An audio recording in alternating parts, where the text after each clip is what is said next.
Luxury finishes? You said this looks like cardboard. Welcome to Jake's Revenge, where we expose the truth behind shady contractors and fight for justice. My name is John.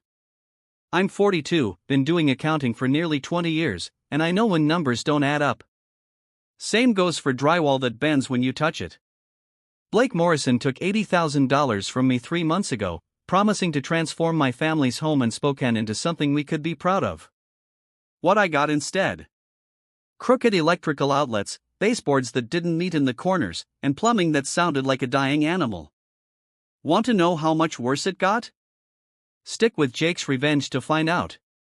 Blake stood in my half-finished kitchen, hands on his hips, looking like he owned the place. That's just the primer coat showing through. Once we get the final layer up, you won't even notice.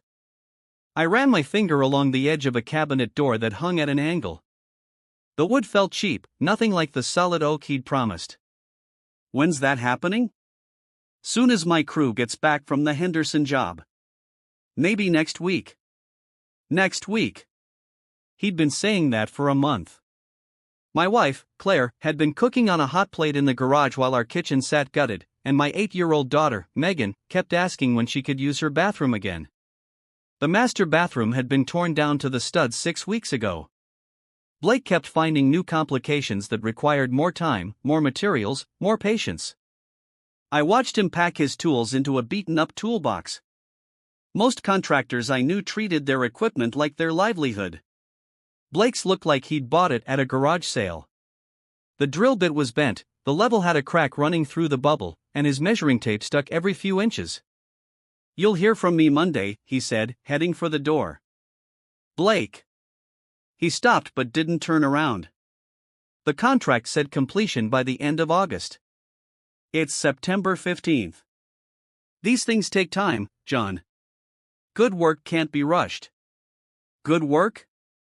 I've been documenting everything since week 2 when I noticed the electrical outlets weren't flush with the walls.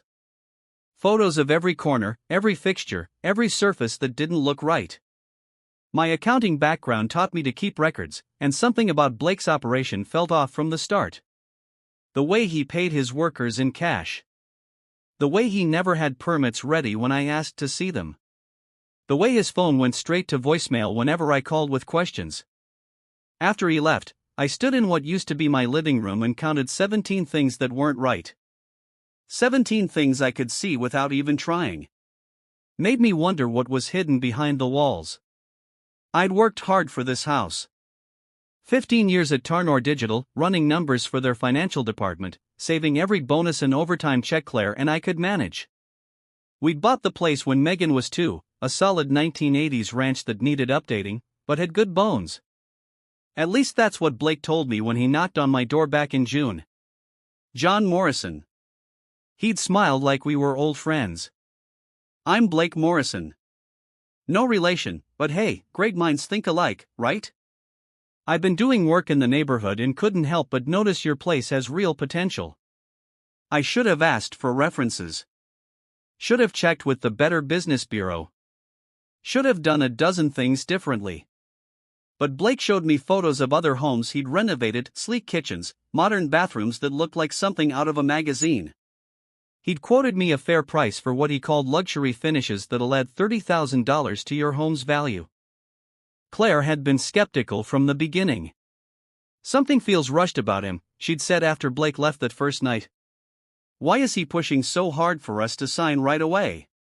But I'd wanted to give Megan the kind of home I never had growing up. My dad was a machinist who believed in fixing things himself, even when he didn't know how. Our house always looked half-finished, with gaps in the trim and paint that didn't quite match. I didn't want that for my daughter. The warning signs started early. Blake's crew showed up late most days, sometimes not at all. When I asked about permits, he'd wave me off with talk about streamlining the process and connections at City Hall. The materials that arrived never matched what we'd discussed. Instead of solid wood cabinets, cheap particle board showed up. When I questioned it, Blake explained it was an upgraded composite material, actually more durable than traditional wood. 2 weeks in, I caught one of his workers urinating in my backyard instead of asking to use the bathroom. When I mentioned it to Blake, he shrugged. Miguel's got a shy bladder. Happens sometimes. By month 2, Blake's demeanor changed. The friendly contractor who'd promised to treat my home like his own became short-tempered, evasive. He'd avoid my calls, show up without notice, leave projects half-finished for days. The electrical work looked amateur, wires sticking out of walls, switches installed crooked. The plumbing made strange noises, and water pressure dropped throughout the house. But it wasn't until I found Blake in my garage, going through boxes without permission, that I realized I was dealing with more than just a bad contractor. "What are you doing in here?" Blake froze, my toolbox open in his hands. "Looking for a Phillips head screwdriver. Thought you might have one I could borrow." I pointed to his truck, where a full set of tools sat visible through the open tailgate. "You've got a whole workshop right there." "Oh, right." He set down my toolbox, but not before I noticed my good drill had disappeared from its usual spot. "Found what I needed anyway." That night, after Blake and his crew left, I walked through every room with a notepad, writing down everything that bothered me. Not just the obvious problems, but the details that didn't make sense. Light switches installed upside down. Bathroom tiles that weren't level. Kitchen cabinets that didn't close properly. Baseboards with gaps wide enough to stick my finger through. I called my brother-in-law, Derek, a union electrician for 20 years. "John, you need to stop this guy right now," Derek said after I described the electrical work. "Half of what you're telling me sounds like fire hazards. When's the last time he pulled permits? He said he'd handle all that. Show me the permit numbers. Every legitimate job has them." I spent an hour searching through Blake's paperwork and found nothing. When I called the city building department the next morning, they had no record of any permits for my address. "Sir, any electrical or plumbing work requires permits," the clerk explained. "If someone's doing that work without permits, they're operating illegally." I hung up and sat in my truck for 20 minutes, adding up the numbers: $80,000, 3 months of my family living in construction chaos, work that might be dangerous enough to burn down my house or poison my water supply, and a contractor who'd been lying from day one. When Blake showed up that afternoon, I was ready. "We need to talk about permits. Already told you I've got connections. Everything's being handled. City Hall has no record of any permits for this address." Blake's expression shifted, the friendly mask slipping for a moment. "Sometimes the paperwork takes a while to process. Bureaucrats, you know how it is. I called 3 times. They've never heard of you. Look, John, I've been doing this for 15 years. Do you want me to spend half my time shuffling papers, or do you want me finishing your house?" I looked around at the chaos that used to be my home: exposed wires, unfinished walls, a bathroom gutted for 6 weeks. "This isn't getting finished, is it?" Blake packed his tools without answering. At the door, he turned back. "I'll need the rest of the payment before we can continue. Materials costs have gone up." After he left, I made one phone call. "Building Inspection Department. This is Carla. I need to report unsafe construction work at my address." I gave her my information and explained the situation: no permits, questionable electrical work, a contractor lying about his credentials. "We can have an inspector out there Thursday morning. In the meantime, don't use any of the electrical or plumbing work that's been done. What if the contractor comes back before then?" "Sir, if there's unpermitted work happening, you have every right to stop it. No one should be doing electrical or plumbing without proper permits and inspections." Thursday came, and Blake showed up at the same time as Inspector Williams, a thin man in his 50s who carried a clipboard and wore an expression like he'd seen everything twice. "Mr. Morrison, I understand you have concerns about the work being done here." Blake stepped forward before I could answer. "This is just a routine inspection, right? We're always happy to cooperate with the city." Inspector Williams looked at Blake's truck, then at the chaos visible through my front door. "Are you the contractor?" "Blake Morrison. Morrison Construction. Been working in this area for 15 years. License number." Blake fumbled in his wallet and produced a card. Inspector Williams examined it, then made a note on his clipboard. This expired 8 months ago. There must be some mistake. I renewed it online. I'll check with the licensing board. Inspector Williams walked past Blake into my house. I followed, leaving Blake on the porch. What happened next took 2 hours. Inspector Williams examined every piece of Blake's work, taking photos, making notes. He tested electrical outlets with a device that beeped alarmingly in several locations. He ran water in the bathroom sink and shook his head at the strange noises from the pipes. He measured gaps in the drywall, checked the level on surfaces that should have been flat. Mr. Morrison, I'm going to be direct with you. This work needs to stop immediately. I'm seeing code violations in every room. Blake had been following us, getting increasingly agitated. Those are just minor adjustments, nothing that can't be fixed. Minor? Inspector Williams pointed to an electrical outlet that was visibly sparking. This is a fire hazard. And this plumbing work, he gestured to pipes clearly installed at the wrong angle, could contaminate your water supply. Look, we can work something out, Blake said. Maybe schedule a re-inspection once I've had time to make adjustments. Inspector Williams handed me a thick packet of papers. These are stop work orders. No further construction can happen until these violations are addressed by a licensed contractor. Blake's face went pale. You can't shut down my project over a few technicalities. Mr. Morrison, Inspector Williams said, addressing me, I strongly recommend you contact your insurance company and consider having the existing work inspected by an independent contractor. Some of what I'm seeing here could pose serious safety risks to your family. After the inspector left, Blake stood in my driveway, looking like a man who watched his world collapse. John, we can work this out. I can fix whatever he's concerned about with an expired license. That's just paperwork. I've got the experience. I held up the stop work orders. Says here you used unlicensed workers, installed electrical work that doesn't meet code, and did plumbing work without proper permits. It also says continuing this work could result in criminal charges.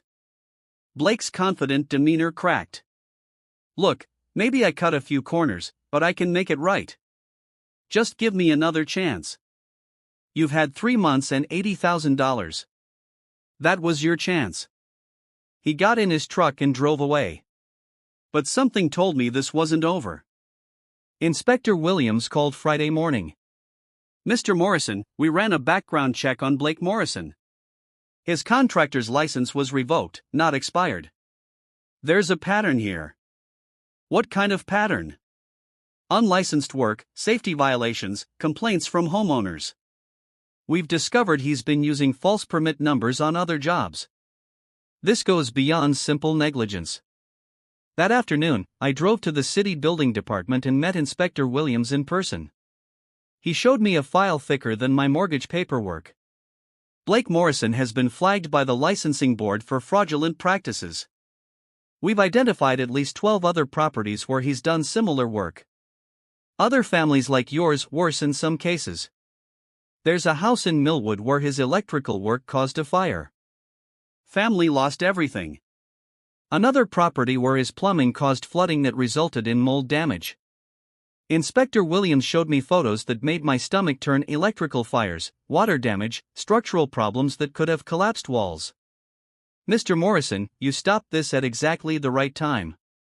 If Blake had finished his work in your house, you might have been looking at similar damage. What happens now? We're launching a comprehensive investigation.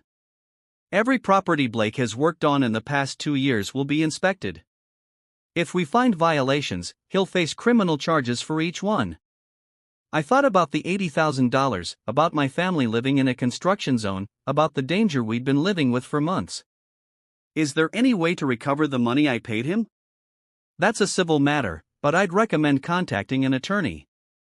With this level of documented fraud, you might have a strong case. When I got home, Claire was waiting with a concerned expression. Derek called. He wants to look at the electrical work Blake did. Derek arrived an hour later with another electrician, Pete, who'd been working commercial construction for 30 years. They spent 45 minutes examining Blake's work, using tools that beeped and flashed in ways that didn't seem good. "John, this is criminal," Derek said finally. "Half these outlets aren't grounded. This wire here?" He pointed to something behind my kitchen wall. "It's not even rated for residential use. Looks like industrial cable, completely wrong for this application." Pete nodded grimly. "I've seen work like this before. Guy's either completely incompetent or intentionally using substandard materials to increase his profit margin." "How much to fix it?" Derek and Pete exchanged glances. "Honestly, you're looking at rewiring the entire house, and that's just the electrical. I can't speak to the plumbing, but if it's anything like this," he gestured around the room, "you might be better off starting over." That evening, I sat at my kitchen table with Claire and went through every piece of paperwork Blake had given me: contracts referencing materials that never arrived, invoices for work never completed, references from customers who, when I called, had never heard of Blake Morrison. "He planned this from the beginning," Claire said quietly. "The rush timeline, the pressure to sign immediately, the cash payments to workers. I should have seen it. We both should have. But we trusted him because we wanted to believe someone could make our house beautiful." I looked around at the destruction Blake left behind: exposed wires, half-finished walls, a bathroom that would need to be rebuilt. $80,000 of damage disguised as renovation. That's when I decided Blake Morrison would face every consequence of what he'd done to my family and others. Monday morning, I called Inspector Williams. "I want to file formal complaints, not just for my house, but for every family Blake has hurt. Are you willing to testify?" "I'll do whatever it takes." Williams connected me with Detective Sarah Chen from the Fraud Division. She explained that building code violations could be prosecuted as criminal fraud when contractors knowingly endangered families for profit. "We'll need detailed documentation, photos, contracts, receipts, correspondence, everything you have." I'd been documenting Blake's work since week 2: photos of every crooked outlet, every gap in the drywall, every surface that wasn't level, financial records showing what I'd paid versus what I'd received, text messages where Blake made promises he never kept. "This is excellent," Detective Chen said, reviewing my files. "We're building a case against Blake Morrison for fraud, criminal endangerment, and operating without proper licenses. Your documentation could be crucial for other victims." She explained the investigation would take time. Other homeowners needed to come forward. Properties needed to be inspected. Blake's financial records would be subpoenaed to trace where the money went. In the meantime, do not contact Blake Morrison directly. If he approaches you, document everything, but don't engage. I didn't have to wait long. Blake showed up Wednesday evening, looking desperate. "John, we need to talk. My attorney advised me not to speak with you directly." "Attorney?" Blake's confidence seemed to evaporate. "Come on, we can work this out between us. Maybe I can refund some of the money." "Some of it?" "Look, I've got other projects, other clients. I can't just stop everything to fix a few minor issues." I thought about the families in Millwood who lost their home to fire, the flooding damage caused by Blake's plumbing, the mold problems that made another house uninhabitable. "These aren't minor issues, Blake. You endangered my family. That's dramatic. It's just construction. Sometimes things need adjustments. Unlicensed electrical work that could have burned down my house isn't an adjustment." Blake's expression hardened. "You're making a big mistake, John. I know people in this business.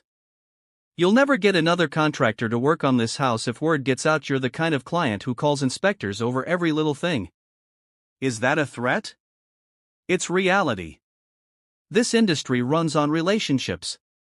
You damage mine, I'll make sure everyone knows what kind of person you are."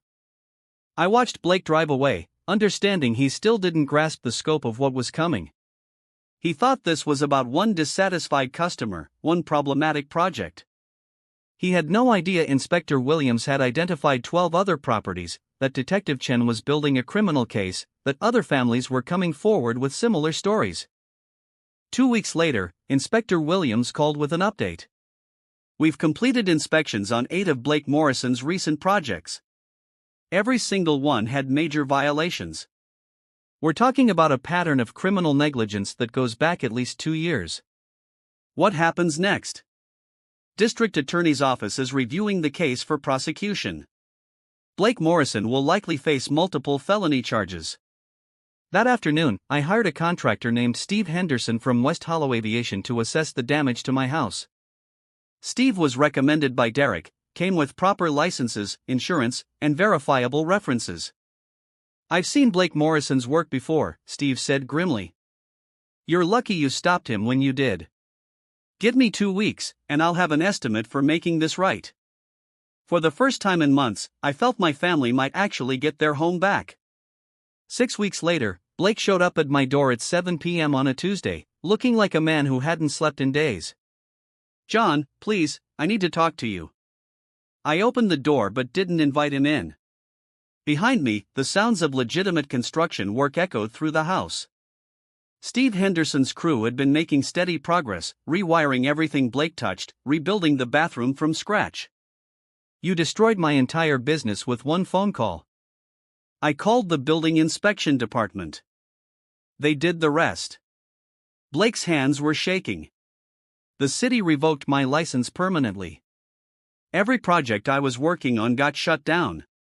Clients are suing me for breach of contract. How many families were you putting in danger? I wasn't trying to hurt anyone.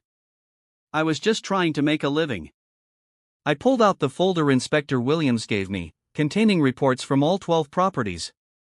Fire hazards in the Patterson house. Water damage in the Williams home. Structural problems that could have collapsed the Morrison family's garage. Sound familiar? Blake stared at the documents like they were written in a foreign language. I didn't know it was that bad. "You used industrial electrical cable in residential applications. You installed plumbing without permits. You forged inspection documents. I can fix everything. Just tell the city investigators to give me another chance. You had your chance when you took my $80,000 and endangered my family with substandard work." A city inspector's vehicle pulled into my driveway. Inspector Williams got out, carrying a clipboard, wearing an expression I'd learned to recognize. "Blake Morrison." Blake turned, his face going white. "Yes. You're being served with stop work orders for the Henderson project, the Kowalski renovation, and the apartment complex on Division Street. All work must cease immediately." Blake's voice cracked. "That's every active project I have. The district attorney's office will be in touch regarding criminal charges." Blake Morrison faced 18 felony charges for construction fraud and criminal endangerment when the district attorney's office completed their investigation. The case revealed he'd collected over $400,000 from families across Spokane County while performing dangerous, unlicensed work that violated dozens of building codes. His permanent license revocation was accompanied by criminal prosecution that resulted in 3 years in prison and restitution orders totaling over $600,000 to the families he defrauded.